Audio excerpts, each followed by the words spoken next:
অবরুদ্ধ নিষিদ্ধ পর্ব ২৮ লেখিকা তেজস্মিতা মর্তজা। তোমাদের সঙ্গে রয়েছে আমি প্রীতম। তো চলো উইদাউট ওয়েস্টিং এনি টাইম শুরু করা যাক।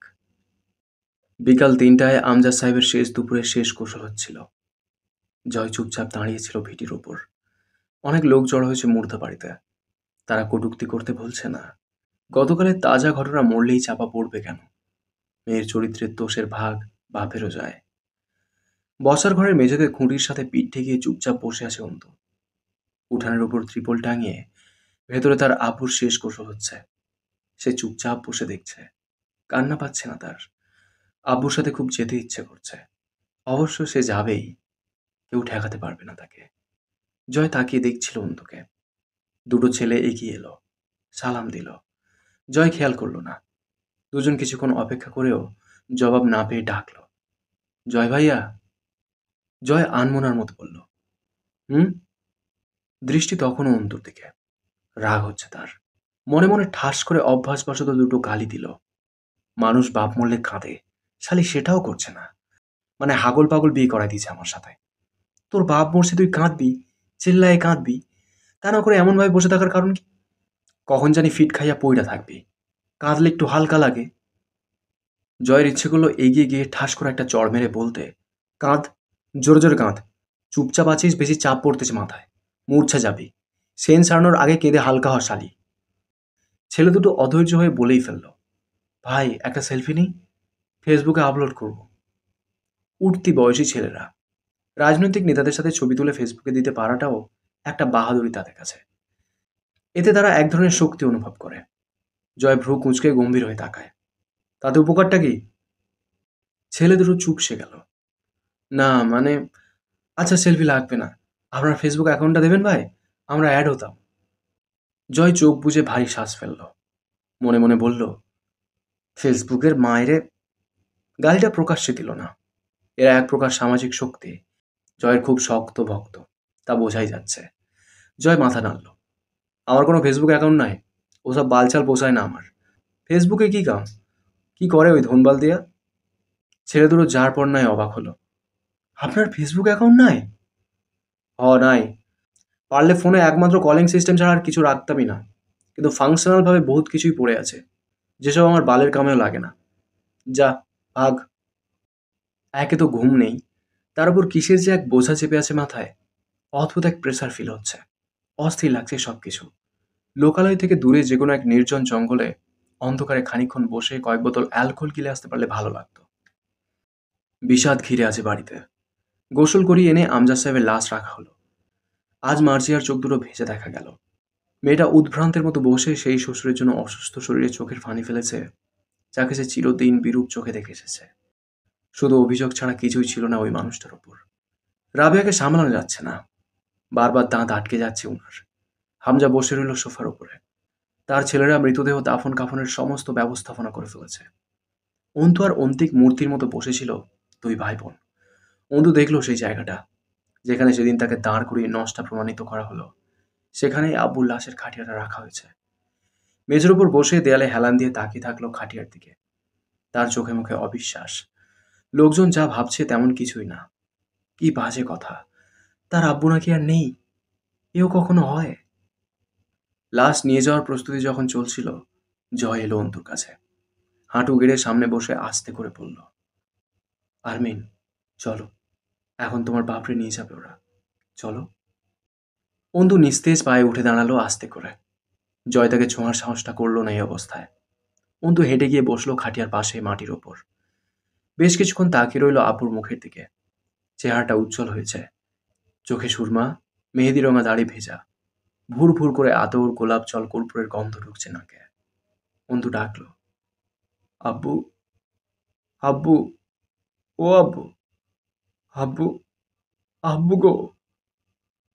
আমজাদ সাহেব সাড়া দিলেন না। নিষ্ঠুরভাবে চুপটি মেরে ওভাবেই শুয়ে রইলেন। একটুও বুঝতে চেষ্টা করলেন না অন্তুর ভেতরে কি হচ্ছে। আব্বু, আব্বু, তুমি কি ভয়ানক স্বার্থপর। সকালে প্রতিদিন ডেকে ডেকে তো ঠিক আমার ঘুমটা ভাঙিয়ে দিতে। আজ এই যে ডাকছি, তুমি উঠছো না, ঠিক আরামে ঘুমাচ্ছ। এটা কি ঠিক আব্বু? জয়ের ভেতরে কি হচ্ছে?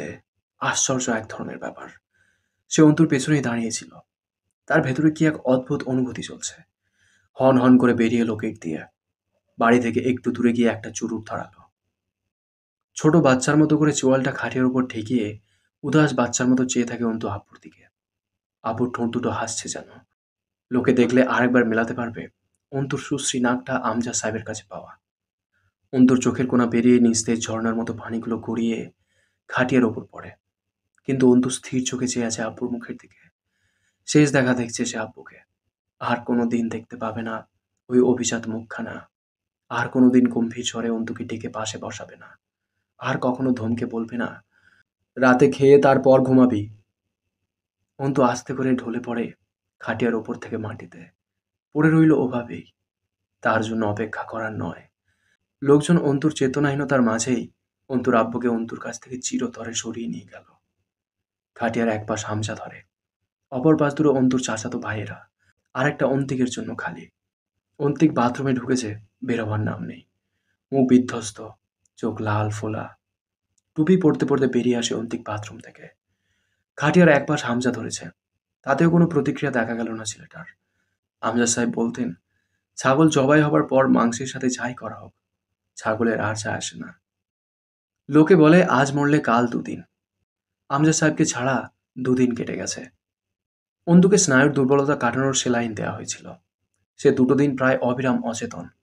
এর মাঝে খাওয়া দাওয়া নেই। পাগলামি থামাতে বাধ্য হয়ে ঘুমের ইঞ্জেকশন দেওয়া হয়েছে। আশ্চর্যজনকভাবে শুধু ওষুধ এবং পানির ওপর দুটো দিন কেটে গেছে। চোখ দুটো বসে গেছে, চোখের পাতা ফোলা, ঠোঁটের চামড়া শুকনো, ত্বক ফ্যাকাশে। অন্তুকে দেখে লাগছিল বহুদিন কোনো কবরে বাস করে ফের জীবিত হয়ে উঠে এসেছে। অন্তু দুদিন পর উঠল সন্ধ্যার পর। প্যারালাইজড রোগীর মতো উদ্দীপনাহীন শরীর। চোখ খুলে কিছুক্ষণ ছাদের দিকে তাকিয়ে থাকলো। কিছু মনে পড়ছে না। সব মনে পড়ছে, কিন্তু সেসব কেমন যেন জটলা বাঁধা, ঝাপসা। কুণ্ডলীর মতো মস্তিষ্কে জট পাকিয়ে আছে। স্পষ্ট হতে সময় লাগলো। আচমকা শরীরটা ঝাঁকুনি দিয়ে উঠে বমি করে ফেললো অন্তু। বমিতে শুধু পিচ্ছিল সর্দি আর কালচে তরল উঠে আসছিল। পুরো শরীরে এক রত্তি জোর নেই উঠে বসার মতো। বমি হবার পর আর কোনো জীবিত মানুষের মতো লাগছিল না অন্তুকে। ঘরের সকলে এক পর্যায়ে আতঙ্কিত হয়ে উঠেছিল অন্তুর নির্জীব অবস্থা দেখে। অন্তিক দৌড়ে গিয়ে ডাক্তার ডেকে আনলো। পালস রেট নেই বলা চলে, কোনো রকম বিট করছিল। অন্তু চোখের মনি ঘুরিয়ে দেখলো ডাক্তারকে, আর নজর ফেরালো না। চেয়ে রইল ডাক্তারের দিকে। ডাক্তার সাহেব একের পর এক প্রশ্ন করছিলেন। কেমন লাগছে তোমার? কোন রকম ভ্রম দেখছো চোখে? কিছু খেয়েছো? দেখো, তুমি শিক্ষিত মেয়ে। পৃথিবীর চিরন্তন সত্যগুলোর মাঝে মৃত্যু সবচেয়ে উপরে রয়েছে, যেটা অস্বীকার করার উপায় নেই। এভাবে নিজেকে কষ্ট দিচ্ছ, যা বোকামি হচ্ছে। কিছু খেয়ে নাও। আমি বুঝতে পারছি তোমার মনের অবস্থা, কিন্তু ডাক্তার সাহেব থামলেন। অন্তু প্রতিক্রিয়াহীন। কোনো রকমের উদ্দীপনা নেই তার চোখে মুখে। বেশ কিছুক্ষণ ওভাবেই নিশ্চুপ হয়ে হঠাৎই বলল, ডাক্তার কাকা। হ্যাঁ মা। দুটো ঘুমের ওষুধ দেবেন আমায়? ডাক্তার অন্তুর মুখের সেই কাতরতা থেকে আঁতকে উঠলেন। অপার্থিব কাকুতি, যেন কোনো মৃত্যুর ডাক। না রে মা, আর না। যে পরিমাণ ঘুমের ইঞ্জেকশন আজ 2 দিন দিয়েছি, তোমার শরীরে দীর্ঘস্থায়ী ক্ষতির জন্য যথেষ্ট। এখন তুমি উঠবে, কিছু খাবে। এরপর আমি কিছু ওষুধ দেবো, সেগুলো খাবে। সুস্থ হওয়া লাগবে তোমার, বুঝছো? অন্তু আচমকা কি করলো, হুড়মুড়ি উঠে ডাক্তারের পা জড়িয়ে ধরল। ডাক্তার কাকা, দিন দুটো ঘুমের ওষুধ। শুনুন কাকা, আমি চুপচাপ শুয়ে আছি জন্য আপনারা বুঝতে পারছেন না। ওই যে ওই ওই বিছানার ওখানে এসে আব্বুর বসার কথা এখন। আমি অসুস্থ। আব্বু এসে ওইখানে বসে থাকার কথা। বসছে না, দেখেছেন? ডাক্তার কাকা, দিন দুটো ঘুমের ওষুধ কাকা। কাকা, আমার উপর এইটুকু দয়া করুন। অন্তুকে ছাড়ানো যাচ্ছিল না। ডাক্তার সাহেব দীর্ঘশ্বাস ফেলে অন্তুর ফুফুকে বললেন, ওকে সামলান। ট্রমা নিতে পারছে না। ওর কেমন চিকিৎসা দিলে কোনো উন্নতি হবে বুঝতেই পারছি না। আমজাদ ভাই যে কি করলেন মেয়েটার সাথে। ডাক্তার বুঝলেন অন্তু বেশিক্ষণ এই অবস্থায় চেতনা ধরে রাখতে পারবে না। মানসিকভাবে পুরোপুরি ডিস্ট্রয়েড মেয়েটা। অন্তু উঠে বসে পাগলের মতো এদিক ওদিক তাকায়, আর শুয়ে পড়ে। শুয়ে ঠিক গলা কাটা মুরগির মতো ছটফট করে। আবার উঠে বসে বুকের মাঝে আঙুল চেপে ধরে মালিশ করে বারবার। হাঁ করে শ্বাস নিয়ে আবার মাথার চুল টেনে ধরে। এদিক ওদিক তাকায়, কাউকে খুঁজছে ওর বিকৃত মস্তিষ্ক। চোখের পানিগুলো আটকে আছে, পড়ছে না। দাঁত চেপে বুক চেপে ধরে, আবার নিঃশব্দে ডুকরে ওঠে, মাথা নিচু করে নিঃশব্দে আর্তনাদ করে। মাথা তুলে বলে, ডাক্তার কাকা, আমায় ঘুম পাড়িয়ে দিন, আমায় ঘুম পাড়ানোর ওষুধ দিন, আমায় দুটো ঘুমের ওষুধ দিন, আপনার কাছে অনুরোধ করছি কাকা। হাত জোর করে অন্তু। ডাক্তার চেয়ার থেকে নেমে অন্তুর সামনে বসে মাথায় হাত রাখেন। আমজাদ ভাই কি করলেন বুঝতে পারছি না। এই পাগলিকে রেখে খোদা তাকে টান দিলেন কেন? ধৈর্য ধরো তুমি আম্মা। অন্তু অনেকক্ষণ ওরকম চামড়া ছিলা পশুর মতো তোড়পে একসময় ক্লান্ত হয়ে পড়ে। আস্তে করে মেঝে ঘেঁষে গিয়ে দেয়ালে হেলান দিয়ে বসে। সামনের দেয়ালে একটা ক্যালেন্ডার ঝুলছে। আজ 29শে নভেম্বর 2014। তার বিয়ে হয়েছে 26শে নভেম্বর 2014। অন্তু অপার্থিব দৃষ্টি মেলে তাকিয়ে রইল দিনপঞ্জিকার দিকে। ডাক্তার সাহেব বিস্মিত চোখে দেখলেন অন্তুকে। তিনি যা বুঝলেন তা ভয়ানক। অন্তু নিজের একাধিক সত্তার উপর চমৎকার নিয়ন্ত্রণ পেয়ে বসেছে। এমন নয় যে সে যখন সত্তা হারাচ্ছে তখন অন্য সত্তাকে ভুলে যাচ্ছে। মাইন্ড কন্ট্রোল করতে পারছে মেয়েটা। ভয়ানক এক মানসিক রোগ। সে নিজেই নিজের ভয়াবহতা বুঝতে পারছে, আবার ভয়াবহতার উপর কাবুও রয়েছে। অর্থাৎ তার নিজ নিয়ন্ত্রিত একাধিক মানসিকতা তার ভেতরে জায়গা পেয়েছে। অন্তু চট করে নিজেকে শান্ত করে তুলেছে। এখন দেখে মনে হচ্ছে কিছু ভাবছে। চুপচাপ হাঁটুতে থুতনি ঠেকিয়ে মেঝের দিকে চেয়ে আছে। হাঁটু সহ পুরো শরীর দুলছে রকিং চেয়ারের মতো। তার ঘুম পাচ্ছে খুব। ঘোর লেগে আসছে। ক্ষুধা লাগেনি, তবে অল্পখানি পিপাসা পেয়েছিল। ডাক্তার চলে গেলেন। ঘর ফাঁকা হয়ে এলো। অন্তু টের পেল আব্বু এসে পাশে বসেছে। অন্তু হেসে জিজ্ঞেস করে, কেমন আছো স্বার্থপর আব্বু? আমজাদ সাহেব মৃদু হাসলেন। আমি ভালো আছি, তোকেও ভালো থাকতে হবে। কিছু খাসনি কেন? মৃদু ধমক দিলেন আমজাদ সাহেব। অন্তু ফুফুকে ডেকে বলে, আমার জন্য খাবার নিয়ে আসুন তো, আর পানি আনবেন বেশি করে, গলা শুকিয়ে আসছে খুব। আব্বুর উদ্দেশ্যে হাসল। এবার খুশি? আমজাদ সাহেব জবাব দেন না। চুপচাপ বসে থাকেন অন্তুর পাশে। অন্তু গপাগপ খেলো অনেকটা খাবার। বমি হবে বোঝা যাচ্ছে, তবুও খেলো। খেতে খেতে জিজ্ঞেস করলো আব্বুকে, আমি কি পাগল হয়ে গেছি আব্বু? আমজাদ সাহেব মাথা নাড়েন।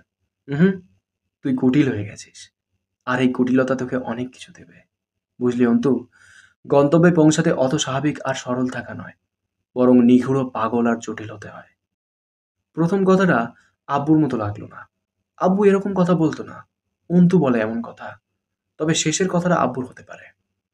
অন্তু খাবারের লোকমা মুখে তুলে আব্বুর দিকে তাকায়। আব্বু বসে আছে তার পাশেই দেয়াল ঘেঁষে।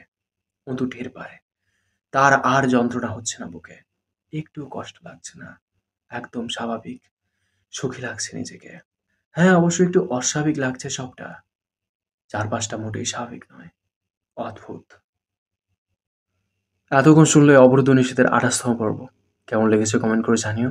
তোমাদের একটা কমেন্ট আমাকে প্রচুর মোটিভেট করায়। পরবর্তী পর্বগুলো খুব শীঘ্রই চলে আসবে এই চ্যানেলেই। তাই চ্যানেলটাকে সাবস্ক্রাইব করে রেখো। দেখা হচ্ছে খুব তাড়াতাড়ি। ততক্ষণ সুস্থ থেকো, ভালো থেকো। Thank you.